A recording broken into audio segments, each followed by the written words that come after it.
نن سبا چې کله په واده کې چېرته ډنګ ډونګ نه نو خلک وایي دا وایي د مړي خیرات دی داسې وایي که نه وایي دا څه د مړي خیرات دی دا څنګه واده دی نه نه نه چې مه وایه د مړي خیرات نه دی واده کې ډنګ ډونګ به نه وي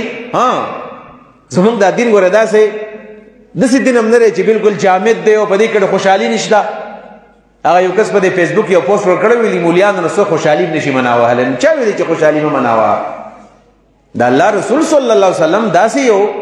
عظیم انسان دی یو جنۍ ده دا په مشکات کې دا حدیث دی بخاري کې هم دا واقع موجود ده چې یو جنۍ ده یتیمه وه نو حضرت عایشې رضی الله عنها کور ته راوستې وه او په کور کې به یې ساتله د دې لپاره چې زه حضوانت او کفالت وکړم او خیال یې وساتم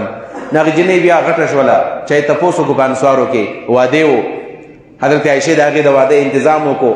چې کله د هغې واده و نبي علیه السلام د رخصتۍ په ټیم کې چېرته بهر تلی و بازار ته تلی و دعوت له به تلی و نو ماښام چې کله راغی نو ویې کتل هغه جنۍ اهدیتم الفتات اجنۍ م لېږلې ده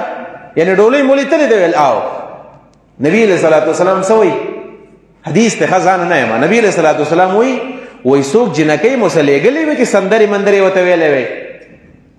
ځکه د انصار داسې خلک دی د دې دا غزلې مزلې خوښي څوک به م لېږلی وې چې هلته سندرې ویلې وې نو مطلب ده په اسلام کې دا سندرې لوبې ویل ګناه نه ده دا ناجایز نه دي چې سړی بالکل لوبې به نه وایي او نه به چېرته ترانه وایي او نه به نعت وایي نه به سندره وایي نه به ټپک نه به لوبه وایي نه نه دا شته دی نبي علیه صلات وسلام ویل داسې به ورته ویلی وی چلې ورته وښودو اتیناکم فحیانا وحیاکم هغه لوبه ورته نبي علیه السلام ویله اوس پښتو کې د هغې هغه ترجماني موږ نشو کولی چې هغه شان په ټپه کې د دې وضاحت سړی وکړي خو نبي علیه صلات وسلام د دې خبرو مطلب دا دی چې موږ ستاسو که راللو موږ ستاسو که راللو او موږ تاسو ته په خیر رالی وایو تاسو موږ ته په خیر رالی وایې نبی علیه صلات وسلام ویل دا به ویلی وی ځکه د انصارو غزلې خوښې دي نبي علیه السلام اجازت ورکړی دی خو بل طرف ته نبي علیه صلات وسلام څه وایي بل طرف ته وایي چې ګوره یاد ساتئ چې دا ټنګ ټکور او دا ګانې بجانې د انسان په زړه کې دا منافقت داسې راوچتئ لکه چې په سپرلي کې کله باران وشي او د دې ځمکې نه دا شینکي راوچت شي دې نه معلومېږي دا چې سندرې جایز دي لوبې جایز دي خو د هغې به څه حدود به مقرر وي داسې به نه چې هلکان جنکۍ به په یو ځای کې داسې به نه هلکان جنکۍ په یو ځای کې به نه ډانس پارټیانې د هلکانو جنکو به یو ځای نه بل اوس په دې کالج کې یو واقع شوی وه که نه کالج کې نو په هغې کې هغه بدبخته هلک دی جنکو جامې اچولې دي احساس په دې ګاونډ کې دا کار شوی دی دا هلکان هلک دی د جنۍ جامې اچولې دي نقاب یې اچولی دی ګاونډ کې دی او یو طرف ته جنکۍ ناستې دي بل طرف ته هلکان ناست دي او پړقې والا کېږي او میوزیک لګېدلی دی او ګډا شروع ده نو څه دی څه مقصد دی دی او چې مخالفت یې کې خلک پرې خفه کېږي او دا غلط کار کوي نو څه مقصد دی دی شي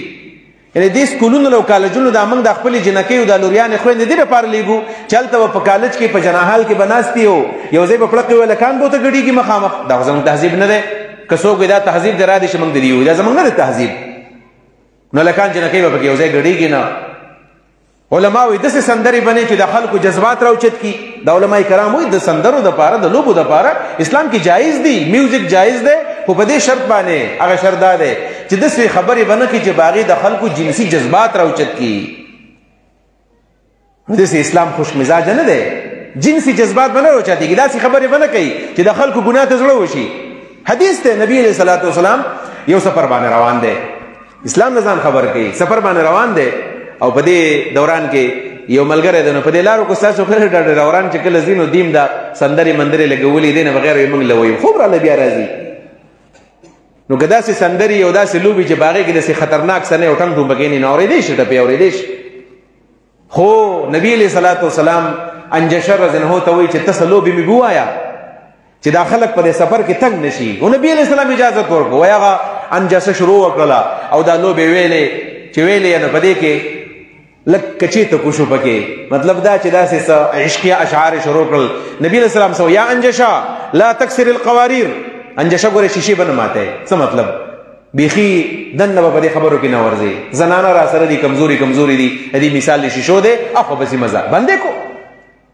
یعنی رسول الله صلی الله علیه وسلم دې دپاره څه حدود مقرر کړي دي نو داسې اسلام به نه بدناموو چې اسلام یو جامد دی خشک مزاج دی او په دې کې اړو ادب نشته او ادبیات پکې نشته دی نه جنا اسلام یو ډېر وسیع النظري منتخب وسعت نظري په دې کې ده